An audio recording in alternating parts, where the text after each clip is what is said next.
Dave Gibbons. Dave Gibbons with us.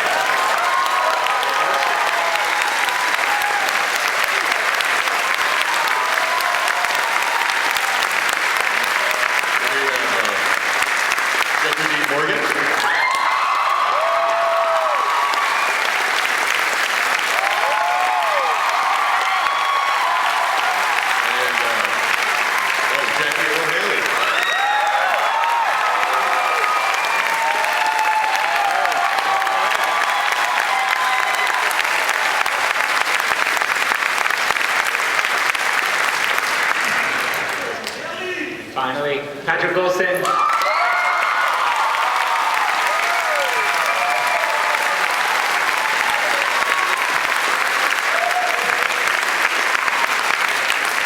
Fantastic. So this is the cast, everybody, and Dave Gibbons, of course. So why don't we start with Jackie? Tell us a little bit about Human Bean Juice. Tell us about where you found the voice of Rorschach and a little bit about that. Tell us about what? Tell us where you found the voice of Rorschach. I was going through this dumpster behind the house, and there it was. Actually, when I read the graphic novel, that's just the thing I heard in my head. There was something about the little speech bubbles and the way they were drawn, and also just the way Dave, drew the character, and just I don't know. That's what I heard, and that's what I did on my audition tape. And Zach and I even thought, should we try some other stuff? And I think we, when it kind of just came down to it, I think Zach just felt that was right, and that's what we stuck with. And for a long period of time, I would kind of have to scream before every shot, scream my voice out. And that's what we did. That's great. Mala, tell me a little bit about the costumes. Is it a real challenge for you guys as far as wearing costumes, getting a performance, or do you find strength in that costume? Yeah, I don't usually wear latex or extremely high heels when I fight, which is constantly in the streets.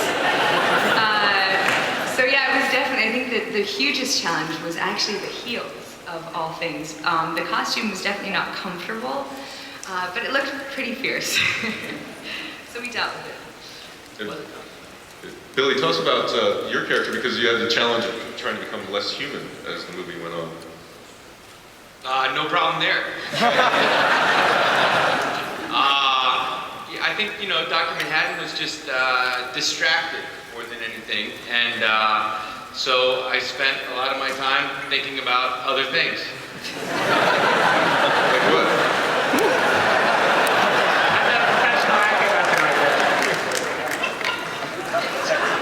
That's great. Oh, like what? Like walking on the surface of the sun and stuff like that. Jeffrey, tell us about your character, so despicable, wonderfully evil, brutish. How did you find? You have to sympathize with him as a performer. I would think you have to find something in him you identify with. Yeah, I think the key with Blake for me was in reading it. Whatever Alan and Dave did, I didn't dislike a guy, which I certainly should dislike. And I found that I kind of sympathized with him in a way. And in talking to Zach, before and during shooting, it was kind of what I found to be really kind of fascinating and important was to make this guy somehow human in the midst of killing and raping, pillaging throughout the world. Patrick, what about your character? In a lot of ways, is the character that I think the audience identifies with. Feels like they're seeing the movie through his eyes in a lot of ways. Did you feel that way yourself? Yeah, I certainly think he's probably has the most heart, I guess. I mean, if I can put everybody else down. Most heart! No, I love Dan, I swear, this sounds so pathetic, but I got teary-eyed watching the scene between me and you, Jackie, back there. Just, I just feel like when you see a character that comes on screen like that, or on the page that you pull for. You're pulling for Dan the entire time, whether it's to get the damn suit back on or it's to get it up. It really doesn't get any more basic than that. It's really, that's what's so cool about him, is his identity through the suit and what that means to him in every aspect. And you rarely get characters that are that well developed, you know. And any question that you ever had was informed by the words and the pictures. And I've never done a comic-based movie before, but when you have such dynamic drawings like Dave had, and the words that Alan had written, and then the script that was an amalgamation of that, it's the most inspiring template you can have to create your character, because any question you had was answered in the graphic novel. So we all felt like we just had to do what they wrote, and the characters taking care of themselves. You know, Dave, I mean, it's amazing. First of all, it's great to meet you. We're all such fans of the book. It's such an extraordinary achievement.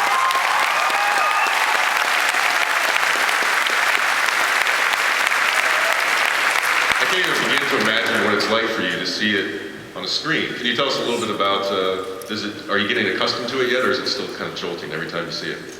No, it's still completely surreal. You know, when you create a comic book, you know, I would read Alan's script and I'd start to see a little movie in my head, and I'd grab a moment from that and draw it. Well, this is like the movie that I saw in my head, and these are like the people who are in my dreams who are just kind of materialised in the world. You know, it's kind of stranger than anything that probably Dr. Manhattan could do, really. That's fantastic.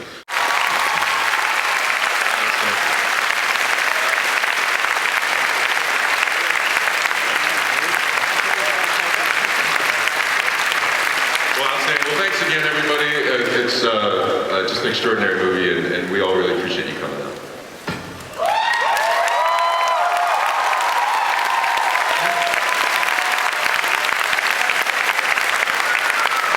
Please thank Brad Snyder, Alan Ackerman, Billy Brooks, Jackie O'Hoy, Jeffrey D. Morgan, Pat Wilson, Dave Gibbons, and Jeff Boucher.